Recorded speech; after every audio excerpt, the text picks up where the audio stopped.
Fala pessoal, sejam bem-vindos ao podcast Cara dos Esportes, episódio exclusivo para você apoiador, você apoiadora, segundo episódio da nossa série de Top 5 por posição, aquela série tradicional de toda off-season.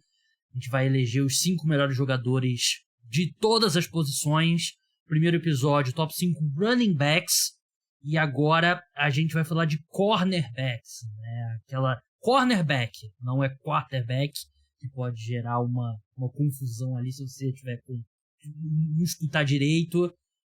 Aquele jogador, defensor, que é responsável ali principalmente por marcar os wide receivers adversários. E aqui comigo hoje o André Limas, lá do Piadas NFL, o cara que te explica conceitos táticos no Twitter, no Instagram, no YouTube, amigo de longa data aqui do podcast Cara dos Esportes. André, como é que você tá? Opa, Gabriel, tô bem, né? Primeiramente, agradecer aí o convite, né? É sempre um prazer estar aqui contigo e passar um pouquinho do que eu sei sobre futebol americano. Ainda tem que estudar muito, mas um pouquinho que eu estudo sobre para os seus apoiadores, né? É sempre bom estar aqui e é isso.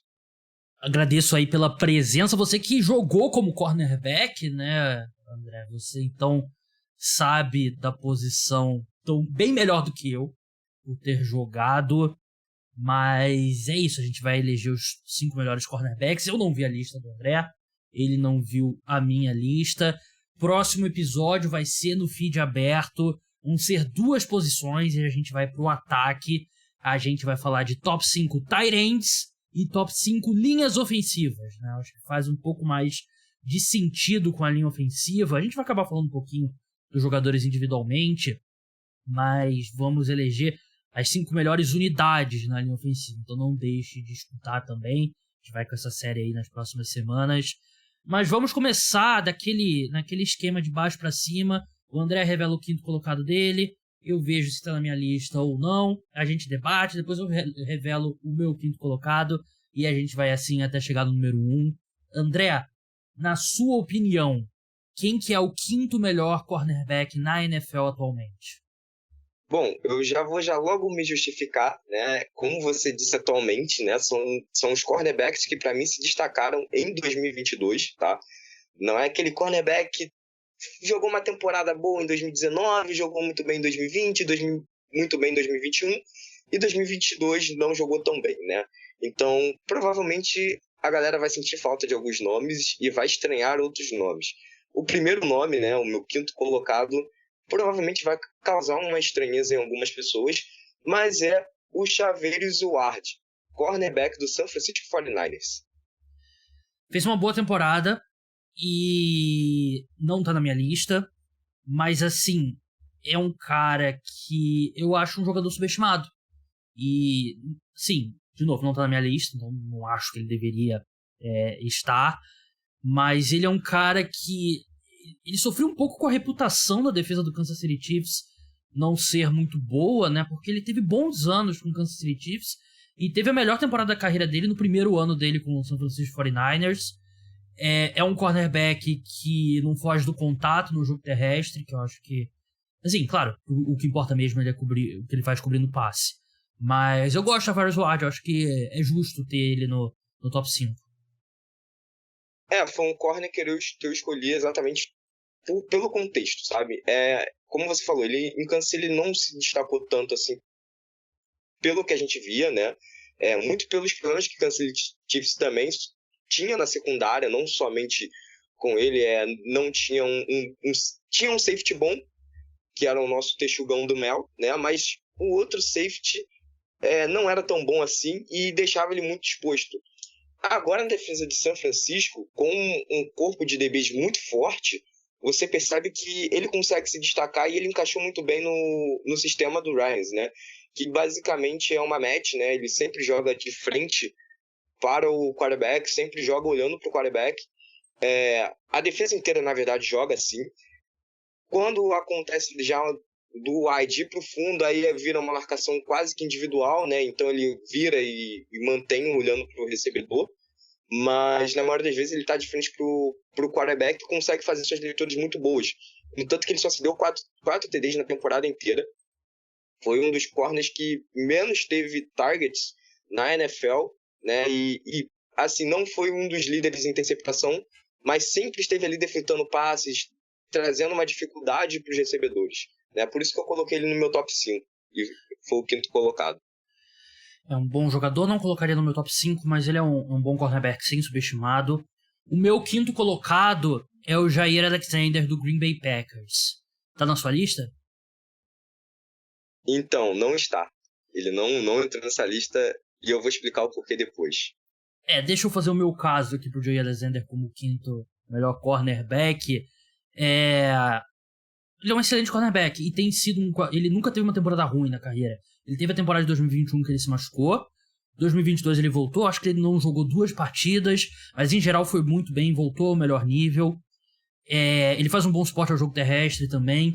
Entre todos os cornerbacks com pelo menos 300 snaps, ele cedeu o quinto menor rating em passes na direção dele. Ele teve a terceira melhor nota no Pro Football Focus cobrindo contra o passe.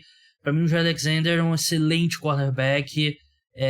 Eu vejo mais casos para colocar ele mais para cima do que colocar ele mais para baixo, para ser sincero. Claro que ele não tem a altura de algum dos principais jogadores da posição, né? Mas também pouca diferença. Ele tem braço comprido, é muito veloz, mas é um excelente cornerback, um dos melhores jogadores do Green Bay Packers.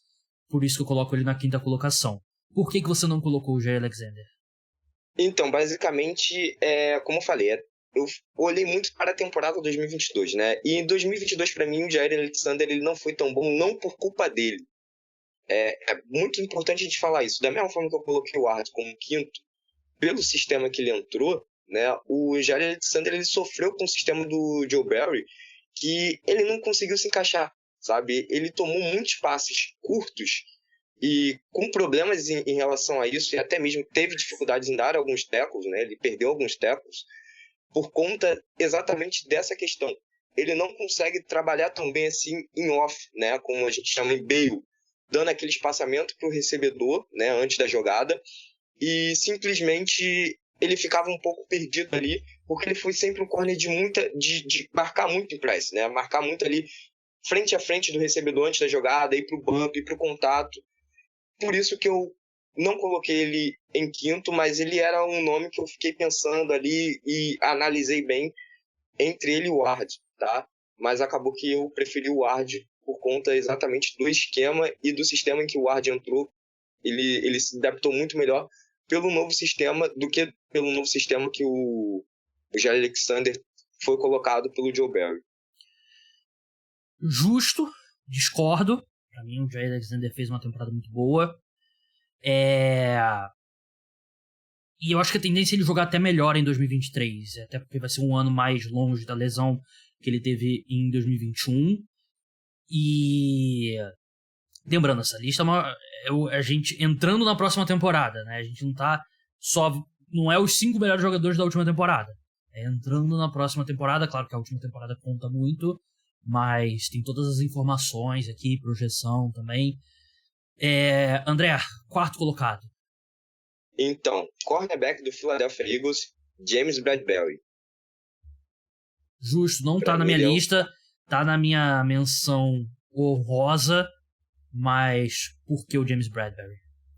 Então, James Bradberry, ele foi um corner sólido também na temporada, né? A gente viu a defesa do Eagles sendo uma defesa onde não sofria tantos passes, conseguia fazer uma marcação muito boa, tanto em man quanto em zona, e o Bradberry, ele, mesmo quando ele foi acionado, ele não entregava tantas jardas para os seus adversários e também não deixava os seus wides tão livres assim. E além disso, ele conseguia fazer uma transição muito boa com seus safeties, que a defesa do Eagles ela era comandada por um DB coach, né? Então esse cara ele conseguia fazer umas coisas que me chamaram muita atenção, inclusive, que era a transição de corner para safety para corner no meio da jogada. E esse foi um dos fatores que me fizeram escolher o Bradberry, além do que eu disse, né? Ele ser um corner sólido durante a temporada inteira, fazendo ótima marcação tanto em bail quanto em off, tanto em bail quanto em press. E, além disso, né, não dando nenhum espaço para os recebedores quando estava em momento de mano a mano, vamos dizer assim, na hora do recebedor fazer sua recepção, sabe? Então, pra mim, ele é o quarto melhor corner da liga no momento. Se eu fosse te provocar aqui, eu te perguntaria, ele é o melhor cornerback do Philadelphia Eagles? Porque a equipe tem Darius Slay também. E eu tô olhando aqui os números deles, e os dois provavelmente são no top 10. E os números dos dois são bem parecidos, né? Os dois, em termos de número, nota no Pro Football Focus, estatísticas avançadas, são bem parecidos. Eu acho que eu penderia um pouco mais pro Darius Slay, apesar dele ser mais velho, eu acho que isso é um fator. E o Philadelphia Eagles parece concordar com você, porque o Darius Slay quase foi cortado, ele acabou ficando e tal, e não teve esse mesmo movimento com o Bradbury, né? Então acho que os Eagles concordam com você, e acho que a projeção do Bradbury é melhor, né? Porque ele tem 28 anos, 29, desculpa, e o Darius Slay já é um pouco mais velho, tem 31, se eu não me engano, 32. Mas são dois grandes cornerbacks mesmo, e concordo com tudo que você disse, não tá na minha lista, mas é uma menção honrosa. Meu quarto colocado, André, é o AJ Terrell, do Atlanta Falcons. Tá na sua lista? Então, não, mas por que eu coloquei não, né? Ele foi um jogador que... Bom, desculpa, eu acho que eu passei, né? Não, tudo bem, mas... Você. Não, tranquilo. Eu quero ouvir a sua opinião, claro. E assim, ele vem de uma temporada muito ruim. E você falou no começo, você considerou bastante o que aconteceu mais recentemente, então eu não acho um absurdo o não ter o AJ Terrell no top 5, porque ele vem de uma temporada bem fraca, né? Ele foi provavelmente o melhor cornerback da última temporada. Aliás, da última temporada não, penúltima temporada. Até esqueci de falar, eu separei aqui os top 5 da última temporada, eu acho que vale como curiosidade. Vou falar no final. O AJ Terrell era o meu número 1, né? Isso já posso adiantar. Mas ele não vem de uma temporada boa, o AJ Terrell, né? Eu acho que eu acabei dando um pouco de, assim... Cornerback é uma posição mais do que as outras, o desempenho do jogador varia muito, né? Acho que é muito mais provável um grande cornerback ter uma temporada ruim, depois voltar a ser um bom cornerback, do que um edge rusher, um grande edge rusher, ter uma temporada ruim. Quando o cara chega num nível ali alto de edge rusher, em geral ele é um grande edge rusher todo ano até começar a cair fisicamente. Cornerback não, varia muito. Eu achei que o AJ Terrell foi bastante queimado. Ele foi o cornerback que mais cedeu touchdowns na última temporada, que foram 9. Eu acho que não é um número que a gente tem que... é o que define o que foi o cornerback, porque touchdown varia, touchdown tem muita sorte envolvida também, mas 9 touchdowns é um número bem significativo. Mas eu vou dar um respeito aqui, eu vou acreditar que ele retorna a melhor forma dele em 2023, e por isso que eu tenho o AJ Terrell. A secundária vai ser melhor do Atlanta Falcons, né? A equipe se reforçou, trouxe o Kuda e tal, então por isso que eu coloco ele na quarta colocação. O AJ Terrell, né, ele foi, pra mim, o melhor corner em 2021, né, 2022 ele foi muito abaixo, também entra em consideração pela defesa do próprio Atlanta Falcons, tá? Foi uma defesa que teve problemas em praticamente todos os setores, não tinha safety, não tinha linebacker, não tinha pass rusher, e assim, uma das coisas que faz bem para um corner é ter um pass rusher bom, sabe? A pressão sempre ajuda o cornerback. Você percebe que os melhores corners da liga são de times onde o nível de pass rush é elevado, sabe? É aquele time onde o quarterback adversário nunca está confortável no pocket, nunca está tranquilo, nunca consegue fazer sua leitura completa. E aí são os times onde tem maiores números de deflects, as maiores interceptações, e são os times que menos cedem pontos. Então, uma coisa está interligada na outra, sabe? Dito isso, o AJ Terrell acaba sofrendo, né, com esse quesito, por não ter um pass rusher bom, e por isso ele também não entrou no meu top 5. Na verdade, acho que ele não entraria nem no meu top 10 exatamente pela temporada muito abaixo que ele fez, né, em 2022. Quem que é o seu terceiro colocado? Então é isso, daqui pra frente, podcast exclusivo para apoiadores. Se você curte NFL, curte meu trabalho, se torne apoiador, link tá na descrição. Você vai ter acesso a esse episódio semanal. Toda semana tem um episódio sobre NFL exclusivo para apoiadores. Tem meus textos na newsletter também, né? 2 newsletters por semana. A newsletter de terça-feira, por exemplo, eu falei sobre a possibilidade do Tom Brady voltar a jogar futebol americano. O texto ficou meio especulativo ali, mas eu confio nessa minha take. Eu acho que a gente vai ver o Tom Brady em campo em 2023 e explico melhor no texto. R$14 por mês, você tem acesso a esse conteúdo todo e você ajuda a manter o podcast Cara dos Esportes no ar. Link tá na descrição, vai lá se você puder.